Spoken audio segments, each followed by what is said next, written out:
আমরা যাচ্ছি এখন মেলা, খাদি মেলা তো তোমরা থাকো আমার সাথে, মেলাতে গিয়ে দেখা হচ্ছে তোমাদের সাথে। তো চলো মেলা যাওয়া যাক। তো ঝটপট করে আমরা দুজন পৌঁছে গেলাম খাদি মেলাতে।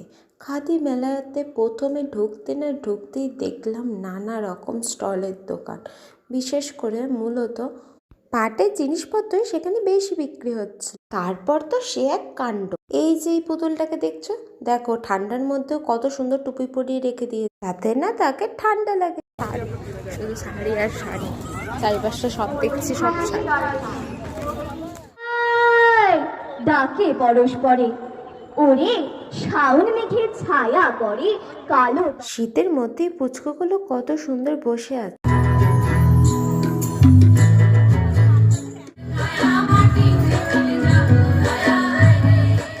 আজকের মতন মিনি ব্লগ এখানে শেষ করছি, টাটা।